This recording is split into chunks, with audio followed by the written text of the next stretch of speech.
Welcome to the English with Kirsty podcast from EnglishWithKirsty.com. I'm Kirsty, and I support multilingual professionals to discover their voice in English. On the podcast, we talk about language, learning, and intentional communication. We hear about my guests' language journeys and share tips that help you communicate in a way that makes sense and sounds like you.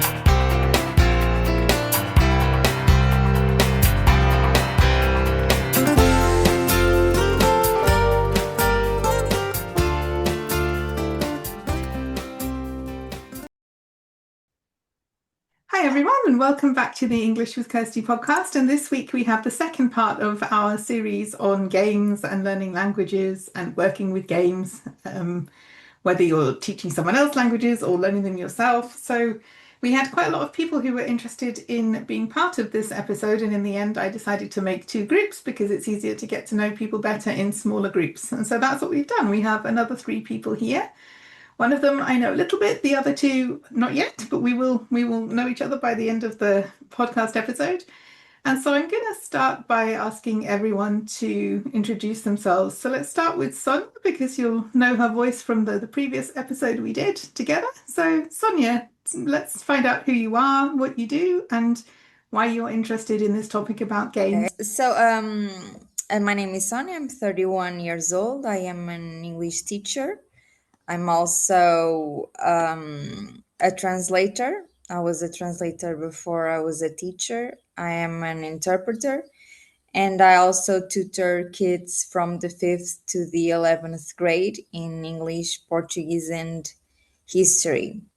Well, in the end of the school year, I always try to do fun games in English, basically with the children, because once they finish their test, it's really hard to keep them concentrated in a classroom, especially when it's hot outside and they want to go and play. And I always try to make it a little more dynamic and try to make some games from some of them made from existing games there I can find in books.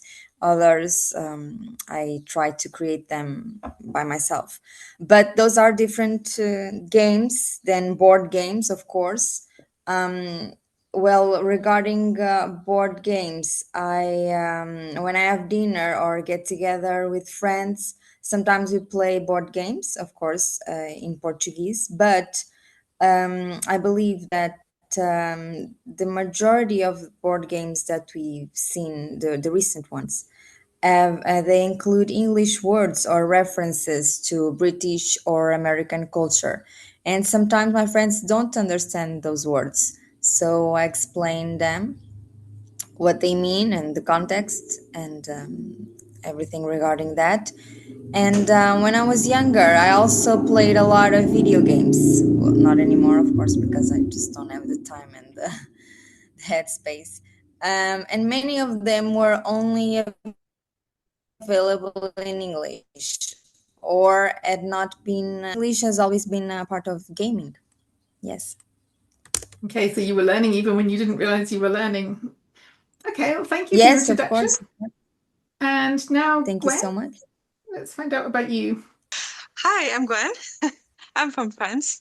My story with languages started when I was 8 or 9 years old, because that's when English classes started at school in French. But I think I learned English mostly through songs, and so I tend to credit the Spice Girls for teaching me English. After that, I studied English. I got a BA and an MA in languages, and now I'm a translator for English into French. And over the years, I did study a bit of other languages, mainly German and Spanish, but also, a bit of different languages, because I was interested in learning the building blocks, for instance, of Italian, Japanese, Russian, American Sign Language. Even. Like, I was curious about the language, so I did learn a little bit, but not enough to then use it and play in that language. So most of the board games I've played were in French, with in French or English, and most of the time with French people. But last year and the year before that, my partner and I have gone on holiday with a group of friends, and two of them were French and the other two were Spanish, but the only language we had in common was English. And so we, all of our conversations were in English, including when we were playing board games. And so that's probably the experience I'll be talking about today. Okay, yeah, we'll come back to that because I guess it's different when it's kind of fair when it's nobody's first language. Then you Yeah. all have to work together and see what you understand, because I guess there are things that I wouldn't understand. We were talking about, American English and British English. I don't mean the language itself, but some of the cultural references I would really struggle with too. And English is my first language, but I don't have a lot of exposure to like American culture, for example. So yeah, it's very, very country specific sometimes, that the references, and you either know them or you don't. But we'll get into that in a bit. Let's finish the introductions, Helene. Yeah, so my name is Helene Gullmann, and I'm originally from Denmark, but I live in Berlin. I am a translator, proofreader, Danish teacher, just a language nerd and expert, I guess. And I think like my journey or my passion for languages started when I was quite little. I was always the first person to get up at home, so I started watching British television, and of course that wasn't dubbed or subtitled or anything. So yeah, I watched that every Saturday morning and got really good at English from a very young age. And then when I was 8 or 9, I stumbled upon a CD-ROM back in the day. Back in those days. And that was for learning Spanish. And I saw that in a bookshop, and I was like, oh, I have to have that. And I got that for my birthday. And then I started learning Spanish on my PC at home. So yeah, that's how it all started. And now I live in Germany, so I speak Danish, of course, and English and Spanish and German. And then I have a bit of knowledge, just not as extreme like you, Gwen, but also a bit of knowledge of French and Swedish and Norwegian. Yeah. So, and regarding board games, I have a bit of a different situation. Like when I moved to Germany, I wanted to get some new contacts, and I signed up for this group, this meetup group. I don't know if you know that organization. Yeah, we have it here too. Yeah. So they had a board games group, and I decided to join that. And most games were played in English, and everybody came from all over the world. But also some games were played in German. So yeah, that was very interesting and a nice way to get to know other people. Yeah, it's interesting that all of you have talked about bringing people together with this activity. What about when you were growing up? Were the board games all in Danish, or did you have some in English then as well, or was it? They were basically always in Danish. There was like growing up in the 90s and 2000s, the like Amazon wasn't there, like you didn't have access to English board games per se.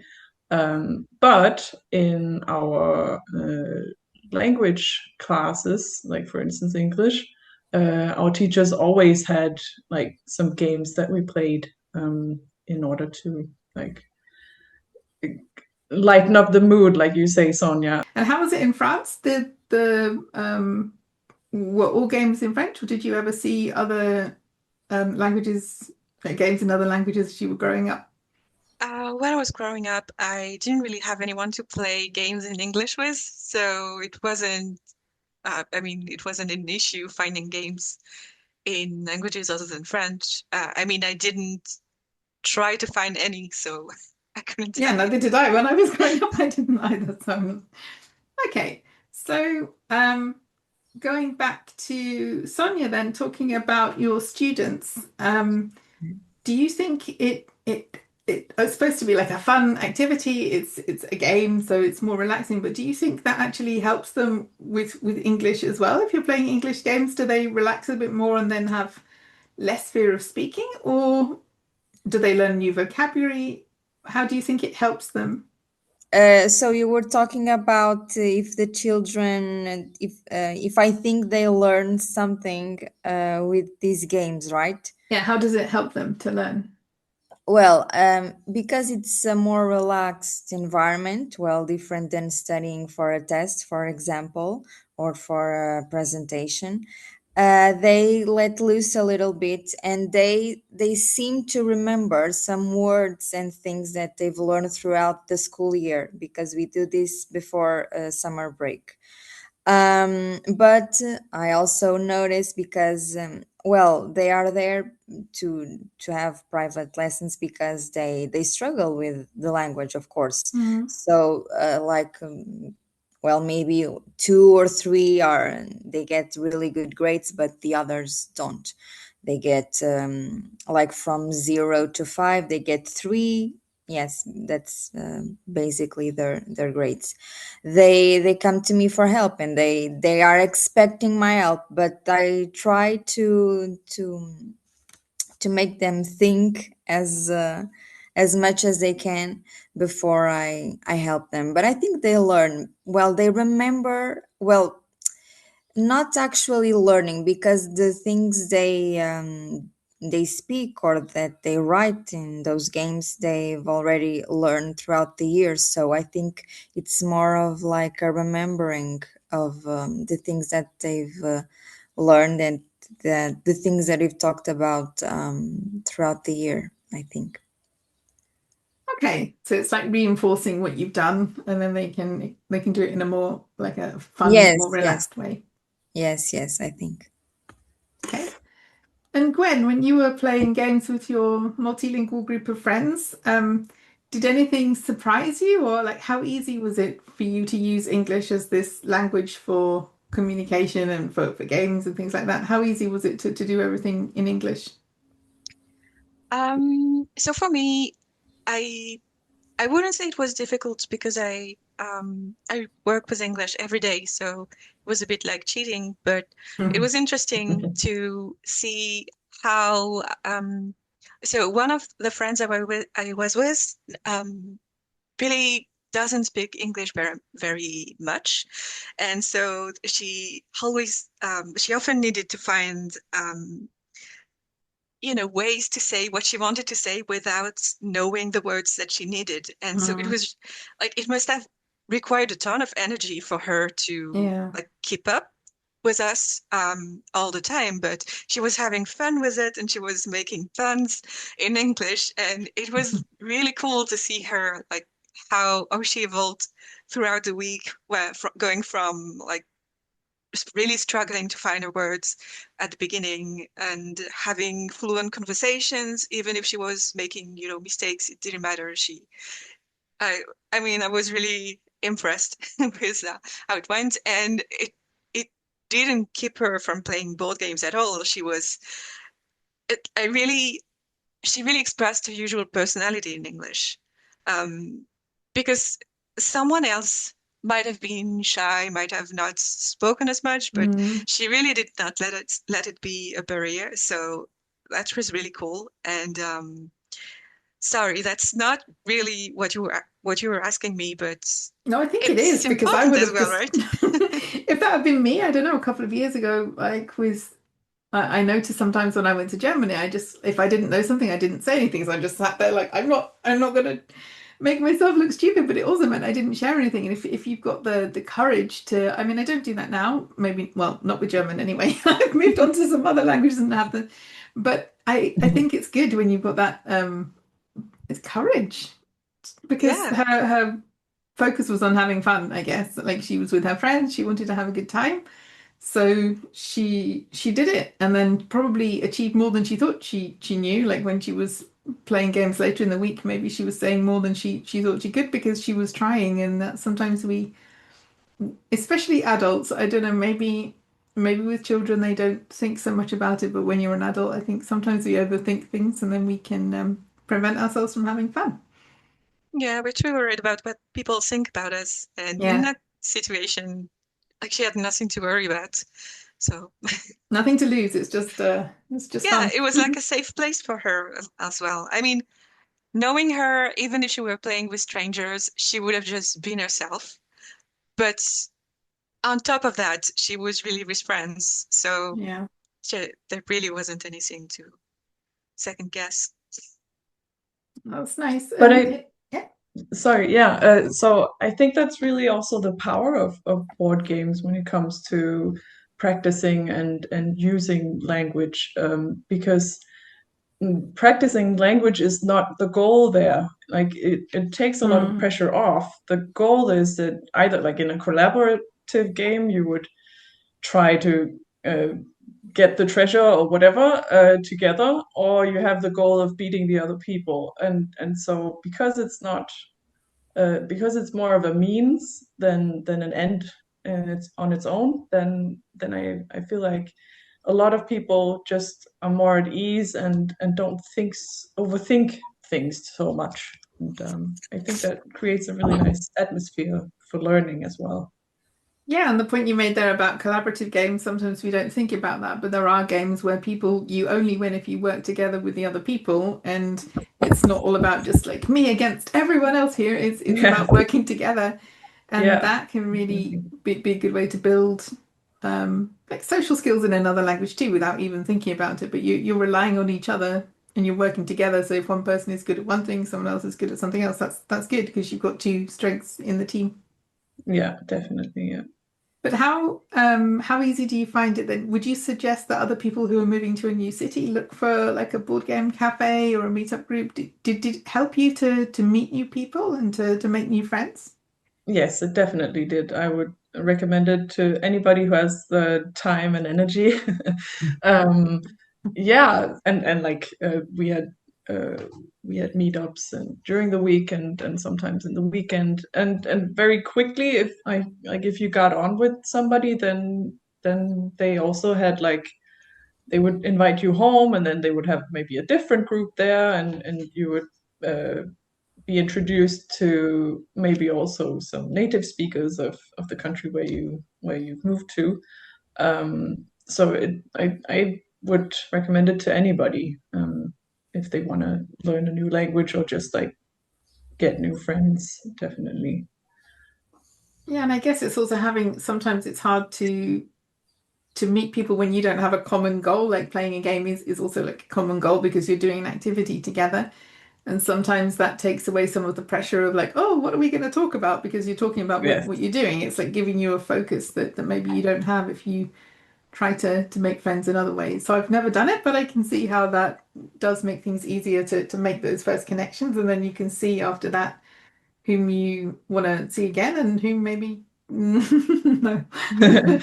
Yeah, yeah, well, definitely, because like you sort of get a different view on of people. Like you see them in a different situation, and I feel like it's also a really good way to get to know people who are a bit introvert Mm, because you have that setting. Like it's not like you have to like have a little monologue about yourself and then you have to ask the other person and all that social pressure in that way. yeah. And I don't think that I would have met the friends that I did if I hadn't met them through an activity like that. So that's definitely really cool. One thing I want to say is that you need to then pick the right games because you were talking a bit about cultural references before with like American and English. Mm, Like something like Trivial Pursuit is maybe not the best game yeah. to play in a country where you don't know the culture really well. It's just a little tip. Yeah, can anyone think of any other games that don't work so well in that way? Like if you've got a group of people and you're just using English as a communication language, can you think of any games that are very culture focused or? I was about to say the same, but I was thinking about a game that actually, on the contrary, it works because I think it mixes, of course, the game. If I buy it in Portugal, it will be in Portuguese, of course. But it has a lot of references from British English and American English. That is Party and Co. I believe it exists in other countries. No. I don't know, but that doesn't mean it doesn't. Well, yes. There are so many games out there. Yes, I of don't know course. it either. Well, I'm not a game expert. It's just the ones I play with my friends. I did not find those games. They actually showed them to me. So, um, but that game has a category in which it has questions and like three options to choose, and they often mix things regarding history, American and British, or just normal cultural things. Yes. I like that idea that you have the three options, because then if you really don't have a clue, you have a 33% chance of still Yes. getting the right answer. But if you just have to know the answer, then maybe you have no idea. But it helps you a little bit there that you have the options. Yes, it's really funny. The dynamic of the game. It's really funny. Yeah, and how That's great. that was more kind of like what not to do. But can anyone think of any things that you've seen how games have been adapted to work in another language or for another country? Like, I got one. okay, go. Scrabble. Okay. There's a tradition of playing Scrabble, so in French, in my family on my mother's side, and when I was growing up, I was not interested in playing in French. I wanted to play in English, but the problem is that the letter distribution in the game is based on the language for which it was made. So for instance, in French, you only have one W. So there's plenty of English words that you cannot make. And so that's a bit frustrating when you want to play in other languages, but it also shows this kind of adaptation. And I don't know, I thought it was a good example. Yeah, because like I don't know that there are other like in the English version there is only one Z, and in German that I imagine there are more. I don't know. I don't expect you to know how many Zs there are in Scrabble in German, but you might Z more than But you you can do. check online. Yeah, I bet there are a couple. I actually haven't played that yet with my parents-in-law, but I have it on my list. Yeah. Yeah, and I guess like there are. I always wondered with the German one, is there a massive board because of all the compound nouns? You know, when you like put lots of words together, do you have this? Long words. I don't think that's true, but when I was Yeah, younger, I because imagined. the size of the board is limited, right? Yeah. Yeah. I think they kept it the same size, yeah. Just have to limit yourself and not use all the really, really cool, long words. Yeah. Yeah, that was always as a child, I found sometimes it was more fun to try and we had like the longest word Scrabble, so you got more points for having extra rules that we made up to make it more kind of geared towards the making longer words to help. Yeah. My partner and I sometimes play Scrabbles in French, and we actually have a collaborative approach. And he's going to hate me for saying that, but once we played with my mom, and we did not want to keep score because we usually just try to find words and help each other and all that. And my mom said we were cowards because of that. So, but anyway, yeah, I like it when a game, I guess, simple rules, but also lets you make your own. It can be interesting to have this game, which is so competitive, and yeah, make it collaborative. That can be fun. Yeah, like you're a team and you have to get as high as possible score in the game, but you have to work together and something like that. Or Yeah, sometimes it's like, so I almost have a Scrabble, but I'm missing one letter. Like I can't place the word on the board. Do you have the letter I'm missing? And so he gives it to me. And that's not how you're supposed to play. But then, then when he's struggling to place a word, then I can help him as well. So that's nicer than trying to like keep the other person from using the like red cells where you're going to have thrice as many points. Or... Yeah, it's about working together. But I mean, if you're having fun, isn't that the point anyway? So if you're having fun, then Yeah. that's okay. Yeah, exactly. There are different ways to be fun. Yeah. To have fun, sorry. And Yeah, Sonia, I do you agree. ever do any games like with letters or with making words? Do you have any of these type of games in your classroom, like Scrabble? Or... Yeah, we haven't tried Scrabble, but I will register that, and probably next year I will do it with them. It was a nice idea that I didn't remember. But we actually play a game in Portugal. We call it Stop. I don't know if it exists in other countries, but I believe so. I will try to explain the rules. So we make columns, okay, and we say the letters A, B, C, D, but we do not say them out loud. And the other person says stop. And imagine if the letter is B. So beforehand, we made a column with, like, for example, names, animals, countries, plants, objects, and they need to write. They fill in these categories with the word starting with the letter B, and the one who finishes faster says stop. So if I have the same word, imagine in names, I write Bruno. That is a common name here in Portugal. And another person also writes Bruno. Each one of us has five.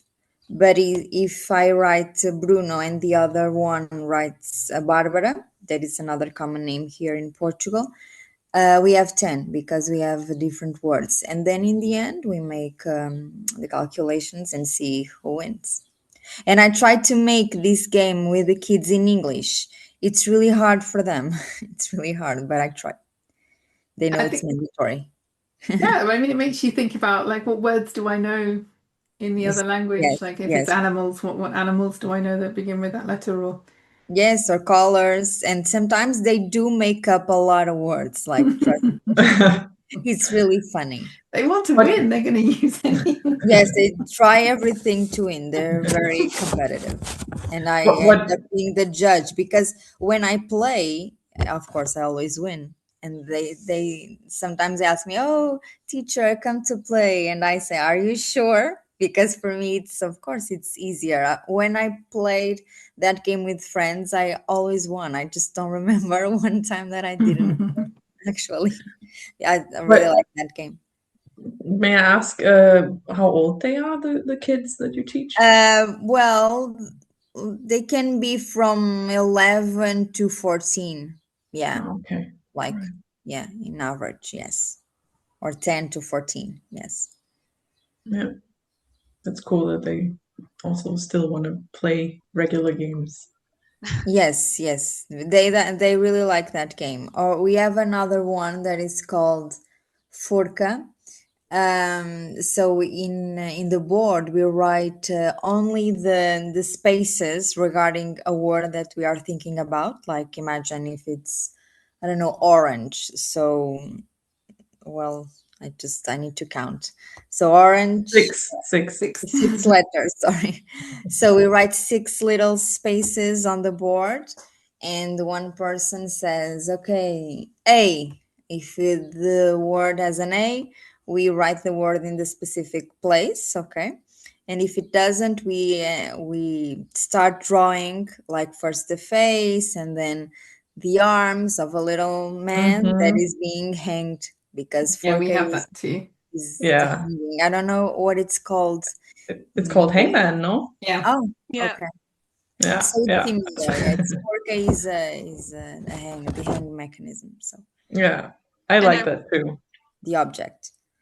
I wanted to ask Kirsty and Elaine, the first game that Sonia described, do you have that also in your in your culture? Because it sounds like something we do have in French, which we call le petit bac.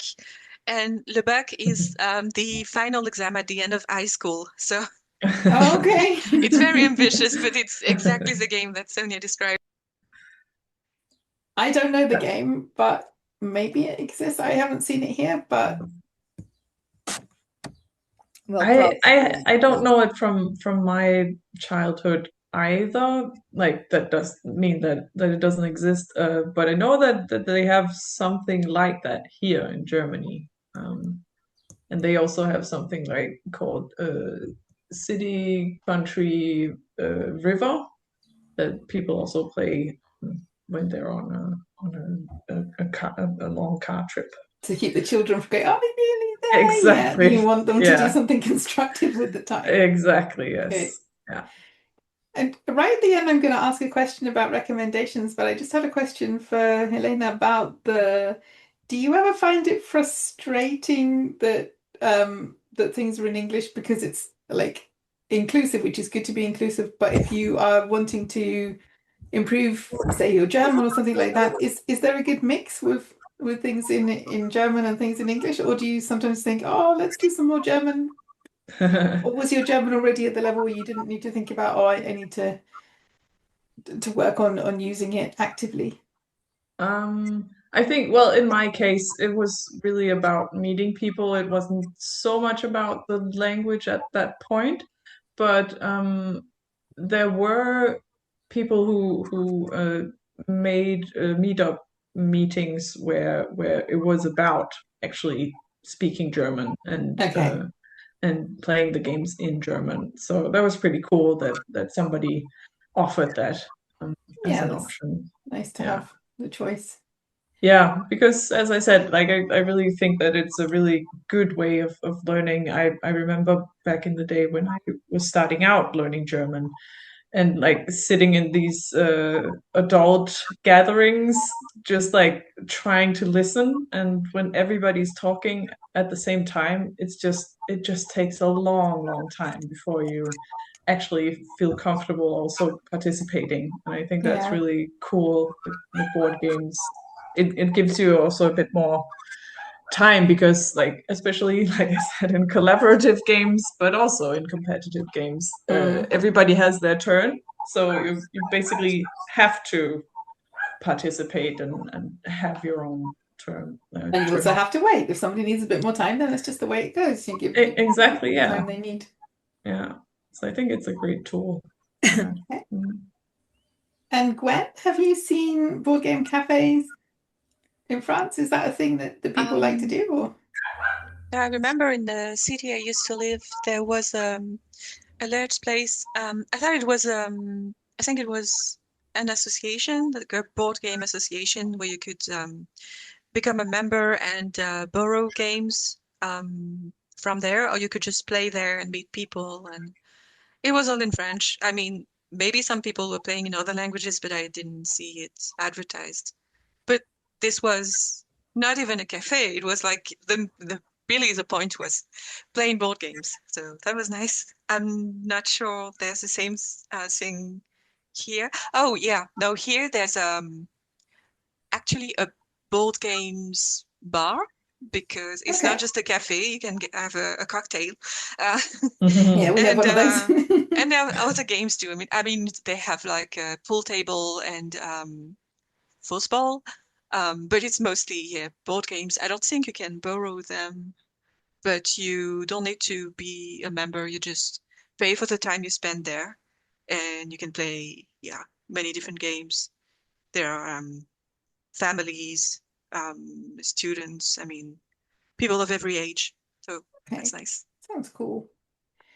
And Sonia, I know you play with your friends, but do you know if these opportunities exist in Portugal too? Like the cafe idea to go and meet people, play games?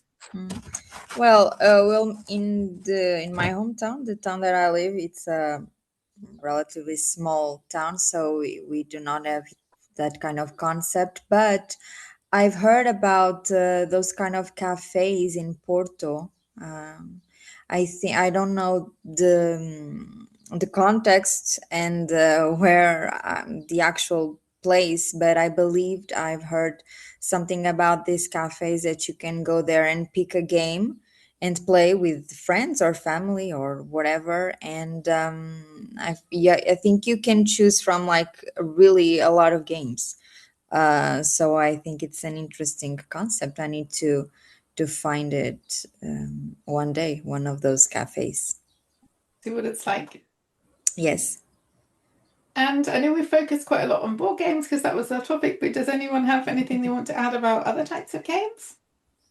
Well, I wanted to add something that I've thought about regarding localization. I don't know if you are going to ask us about it a little further in the conversation. Yeah, let's do it now. Okay, so regarding localization, I could not think of a specific example, but I recently attended some conferences where there were very interesting presentations about localization, especially in video games. Yes, so other types of games connected with the Japanese culture, like at least like 5 presentations that I've seen.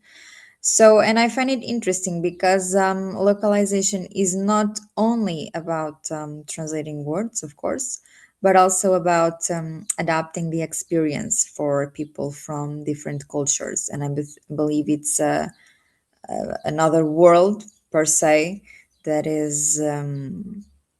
It's worth to explore for people who are interested in this kind of field. To work in the fields you Sorry? mean people who want to work in this field Yes, as yes. translators? I believe they have a lot to explore in this field. Yes. Yeah, and I guess cultural references as well that don't make sense if you're going to be making something that's relevant and enjoyable from people of other cultures. I think there's like a balance, isn't there? Because part of it Yes. is understanding another person's culture and having the tools to do that. Sometimes you might need a bit more explanation. And then it's when do we change something to make it more relevant to another culture? I guess it's really hard. Like some of those decisions have to be taken at the beginning, like which way you're going to take that. But at the same time, there is also the balance. Yes, I believe it's hard. So they have to find a balance between the original game, of course, and how it's going to be presented in the target audience or the target country in this case. Yeah, so they will engage with it, but it will also make sense to them so that they can actually learn something. Yes, I think it's interesting. Yes. Does anyone else have anything they want to add about video games or other types of games? Do you have another hour? No, we're just going to the end, but if you've got something you'd like to add, then you can. Maybe it's we have a topic for another another episode. Yeah, I mean, we can always come back. We can always come back. And there was someone else who was talking about video games in the other groups, and we could maybe bring her into and then create a new group with people that want to talk about that. It's always good. But if you want to talk about localization, then Yeah. definitely invite translators who specialize in board games or video game localization, because they're going to have a ton of examples and things to share. Yeah, we had a board game specialist in group one, and actually someone who works with video games. So I was thinking we could, but we didn't really explore that as much. So maybe we'll have another group that talks specifically about video game localization. Yeah, that would be interesting. Fun. Also something I know nothing about, so I just get to ask the question. Well, me neither. So you will learn something if you listen to the episode. Yes, we want to hear. Yeah. Okay, so finally then, just because we are coming to the end, it doesn't matter if you don't have one, but does anyone have any recommendations for the listeners of the podcast? Maybe a game that you like or that you discovered recently or that you think is fun? Well, I think. start? Okay, sorry. You can start. I didn't mean to interrupt you. You can start. I was just about to say the game that I mentioned before, Party & Co. I think it's a really fun, dynamic game. It involves not only questions, but like, I don't know how to explain it really, but well, another challenge that you need to complete in this game is you and your partner have to guess the same word at the same time, and fun things like that. And because they have these references in other languages and regarding aspects of other cultures, I think.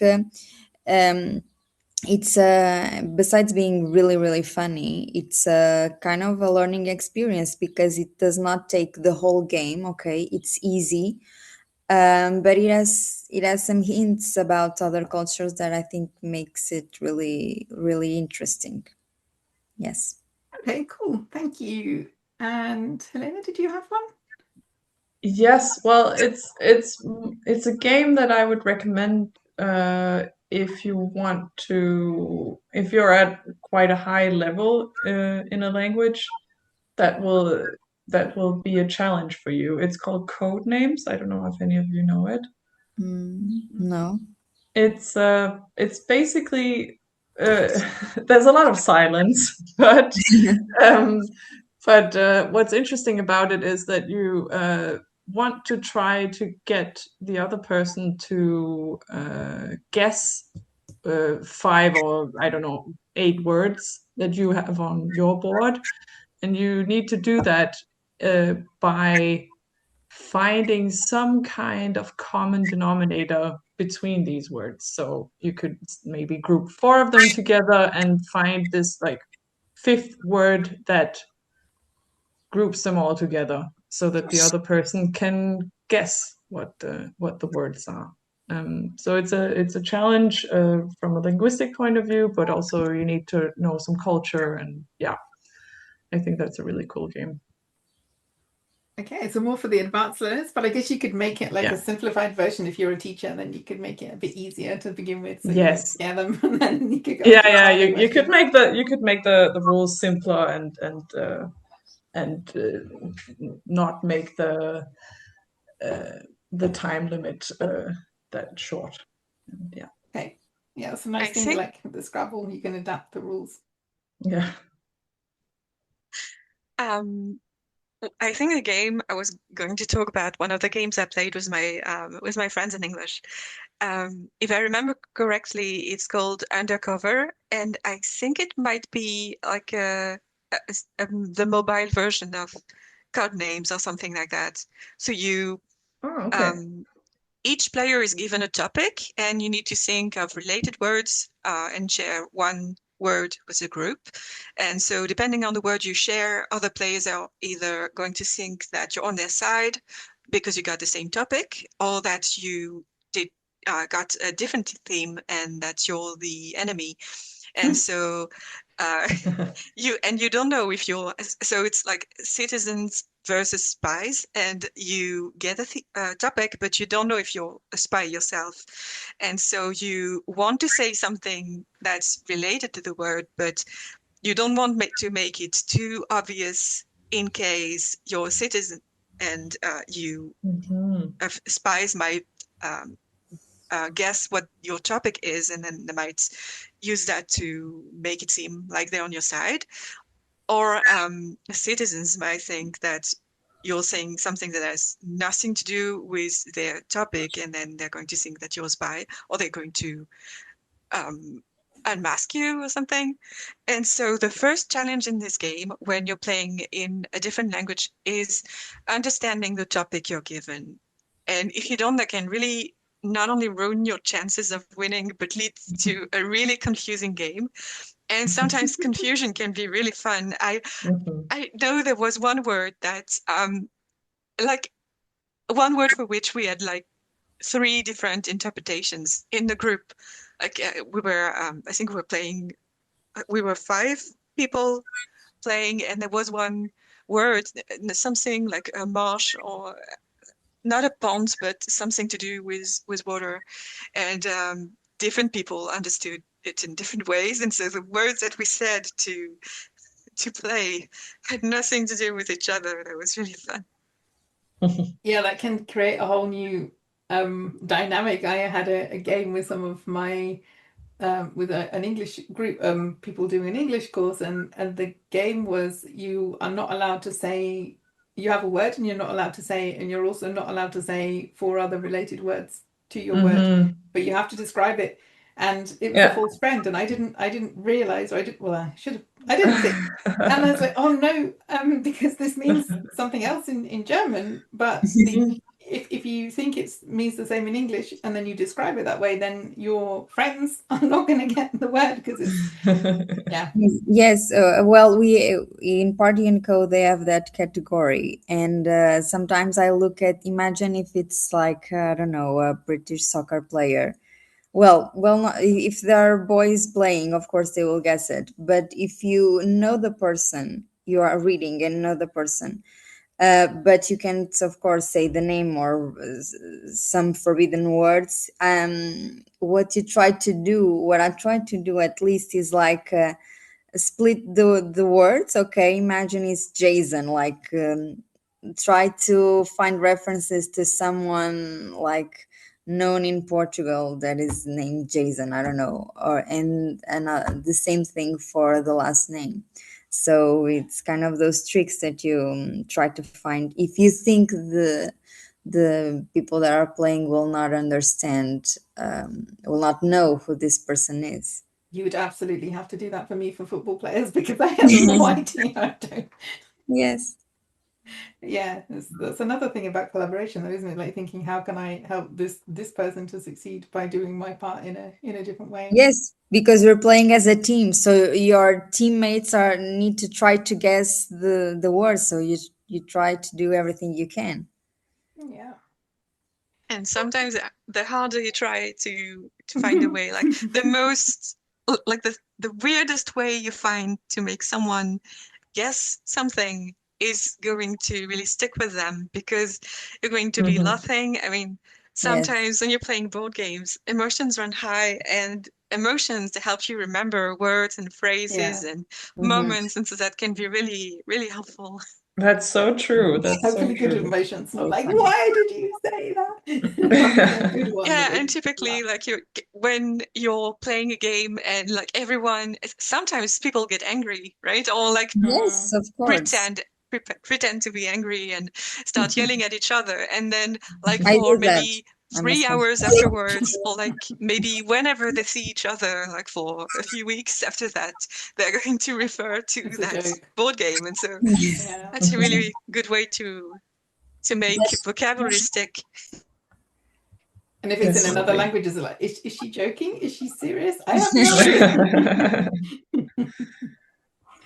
Well, that's coming to the end of our session now. So thank you, everyone. You've all got very different experiences. Thank you everyone for coming and for being part of this episode. It's been good to get to know you better. And please don't disappear because we need to take a photo. But I just want to thank you all for being here and for sharing your ideas. And hopefully we've given some of the listeners new ideas for how to have fun with other languages as well. So thanks, everyone. Thank you. Okay, thank you. Thank you. I hope you enjoyed this episode of the English with Kirsty podcast.